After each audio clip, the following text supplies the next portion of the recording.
Make it real compared to what?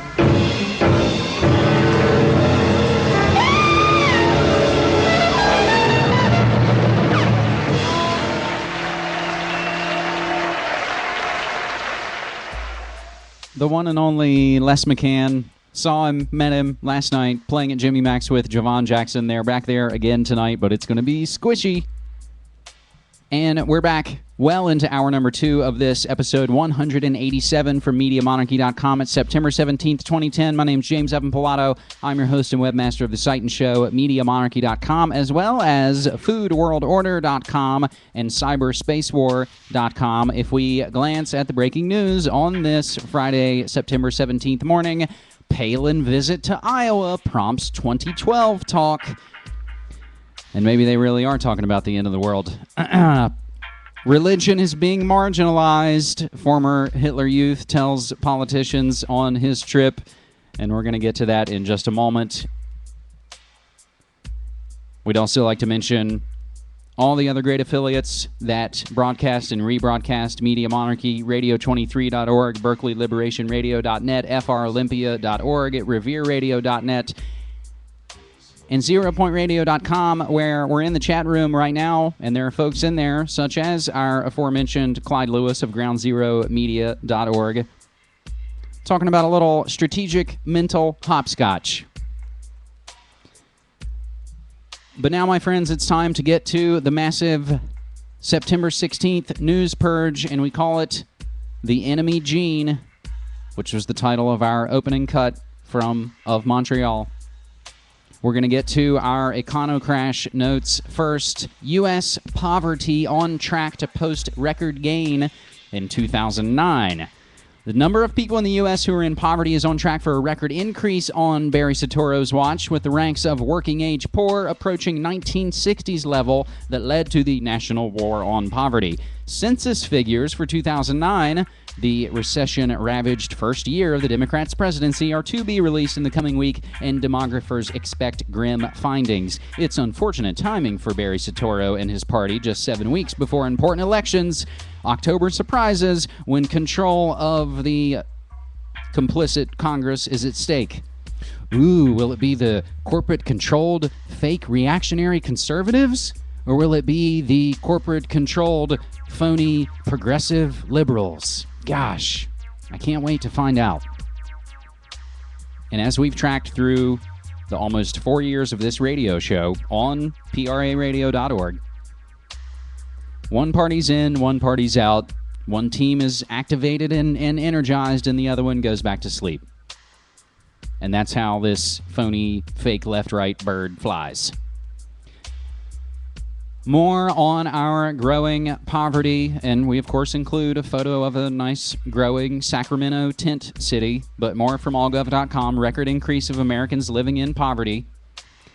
But from the controversial Breitbart.com, because they like to upload shady videos that, again, play into the divide and conquer that we see on all these levels, all these things that we talk about. Doomsday warnings of U.S. apocalypse gain ground. And again, no, they're not talking about 2012. They're talking about the econocrash, the controlled demolition of our economy. But a bit of good news from the elite mouthpiece, the Financial Times. George Soros insider trading case to be reviewed. He is already a convicted financial criminal, and of course he likes to push foundation-funded media fronts with his Center for Yada Yada. We'll get to that in just a few minutes. The taxpayer-owned General Motors, that's right, we all bought it. They broke it, we bought it. That's how it works. They privatize any gain and they socialize any debts. Taxpayer-owned General Motors pays their new CEO $9 million. Peter Schiff was recently on one of the yakety-schmack money shows. But from the shithitthefan.plan.com website, Peter Schiff getting into going out with a bang and talking about Americans using credit cards they can't and in maybe a lot of cases aren't even planning on paying back. So he calls it going out with a bang, but as perhaps somewhere I saw mentioned, is this just a case of as above, so below?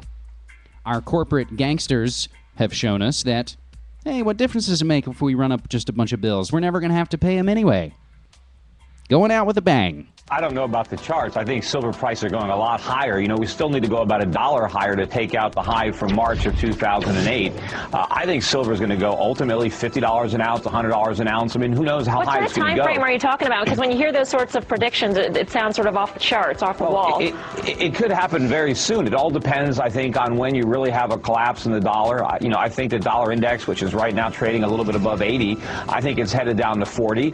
Whether it gets there in 2 years, 3 years, I don't know. It just depends on when the world wakes up and figures out what's going on. I mean, the United States right now is completely powerless to prevent runaway inflation. We have set up the banks.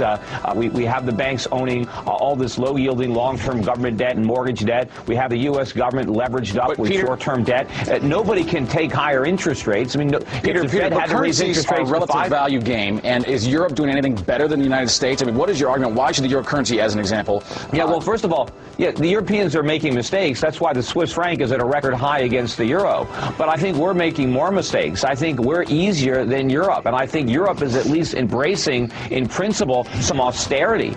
We're not doing anything. I mean, we're talking about pouring more gasoline on the fire. We want more stimulus. We want bigger deficits. We're trying to encourage more consumption. So I think our approach is more radical. Meanwhile, if you look at Europe as a community, it's a creditor nation. They have net exports. We're a debtor nation.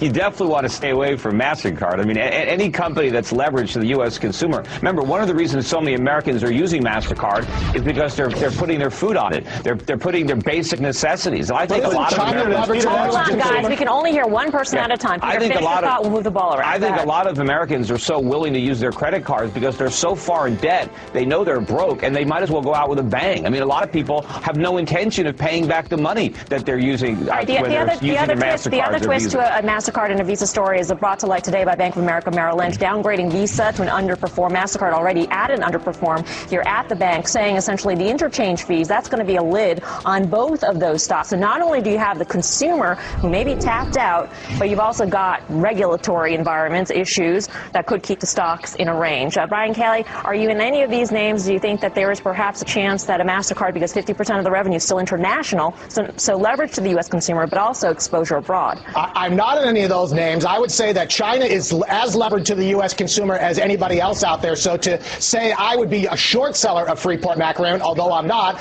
and that would be my trade on that. So right. China is only levered to the U.S. consumer by their choice. They have more consumers than we do. They're working, they're producing, they're not loaded up with debt. But they have a much bigger market. They just have to turn it on, let the RMB go up, and they will. And you know, we're levered to the Chinese producer. We're levered to the Chinese saver. If they take away their savings and their production, right, you know, they're removing all the props from beneath our phony economy. Let's agree to disagree at this point, because certainly this is a heated conversation. You may have heard him say there at the very end, they're removing all the props from our phony economy. That's what I just said. And of course, you heard him mention austerity, as if we need austerity, as if, oh, there just isn't enough money or food to go around to take care of everyone. Yet the war machine goes on, and it's the biggest destroyer, the biggest polluter, the biggest money suck. It's the big elephant in the room. Our last Econo Crash note in this news purge comes from tarpley.net. Labor struggles deliver economic progress, not this mythical free market. This is his article extrapolation on his most recent Russia Today appearance that we played a clip of last week when it was Labor Day weekend, and we were going through all of those connections. Let's move into a couple quick things under geopolitics from the French agency Press. Ahmadinejad says Iran and Africa wants new world order. Ahmadinejad said Iran and Africa wanted a new world order to replace the existing one, which has been created by slave masters, as he opened an Iran-Africa conference this Tuesday. The mutual feeling is that the world needs a new management system. Former colonizers and slave masters. That's the current world order, created by former colonizers and slave masters to continue exploiting the wealth of African nations. And you know what? He's right. just a side mention here from DoDBuzz.com. Israel likely to strike Iran. Nothing to see here. Move on. Another note, again, from readers. And again, send me news tips. Send me things you think I should cover. And again, don't hesitate to leave comments or hop over to facebook.com/Media Monarchy and get into some discussions there. We post a lot of information there. I had never heard of the Cuban 5. FreeThe5.org. Free the Cuban 5. And we also give you a link to that. Well, FreeThe5.org is the official site. And we also send you over just to the Wikipedia page to give you the rundown on the Cuban 5. They've been in prison for 12 plus years for their shady connections with basically sounds like military intelligence operations. They were sent over to infiltrate groups. Sounds like they probably got burned. So more information that we just want to spread out there for you. And again, I appreciate everybody sending me news tips. MediaMonarchy@gmail.com. Into history mystery, my friends, and we get this from MSNBC, and we do have a clip to go along with it, and this is a story we should delve more into. Nearly 40 years before the Barry Soetoro White House denounced the WikiLeaks website for publishing classified documents, another president, Richard Milhouse Nixon, was even more obsessed with the same phenomenon. Only Nixon and his top aides went to far greater lengths to deal with the problem. They launched an extraordinary campaign to smear and discredit the journalist who, more than anyone else, was bedeviling them by publishing government secrets, and that would be newspaper columnist Jack Anderson. He published Washington Merry-Go-Round. Immediately after Pakistan's surprise attack on India in December 1971, Pakistan claims to have shot down 95 Indian planes. Richard Nixon vowed neutrality. In fact, Nixon was violating a congressional ban, secretly arming Pakistan, a tilt quickly exposed by a longtime nemesis, columnist Jack Anderson.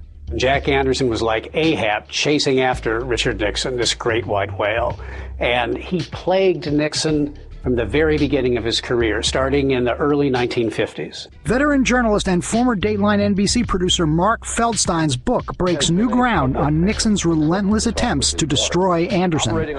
Newly unearthed tapes show the level of Nixon's obsession.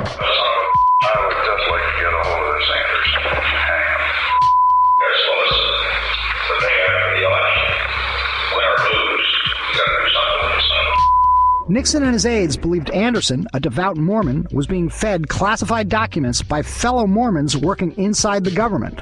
One of his key sources was, in fact, a Mormon who had worked at the U.S. Embassy in New Delhi. Feldstein also uncovered new details about a Nixon White House plot to assassinate Anderson. Nixon operative Howard Hunt, before his death 3 years ago, described to Feldstein what they did. He and Gordon Liddy actually surveilled Anderson, spied on him, followed him in a vehicle in a Jeep from his office to his home, staked out Anderson's home, looked at the home to check it out for vulnerabilities, ways to break in so they could poison his medicine. But Feldstein also writes that Anderson was hardly a journalistic saint. As heroic as Jack Anderson was in standing up to people in power when nobody else would, he also had feet of clay, and I actually found the checks that he cashed showing he was collecting money from the Somoza dictatorship through its lobbyists while writing stories about them. The story of the Nixon-Anderson feud shows that high-level concerns about leaks of classified documents, now a top concern of the Obama White House, is hardly anything new, even if they have rarely been taken to such lengths. For today, Michael Isikoff, NBC News, Washington. And if you didn't catch it, this is all coming from a new book called Poisoning the Press. Oh yeah, and it was much worse then. We don't do any of that stuff now. A different note for our second history mystery article coming from the Daily Mail. The 1,800-year-old murder mystery. Archaeologists unearth body of a young girl buried with her hands tied. Our last history mystery note I saw in the newspaper. I almost forgot about it. I caught it this morning. I added it to the page. Here it is, Daily Mail. The betrayal of Martin Luther King. The photographer, Ernest Withers, at the heart of the civil rights movement, has now been exposed as an FBI informant. Surprise, surprise. He infiltrated the civil rights movement, and he just happened to be there to take those memorable only photos at the Lorraine Motel when someone other than James Earl Ray killed Martin Luther King. An act of state, if you will.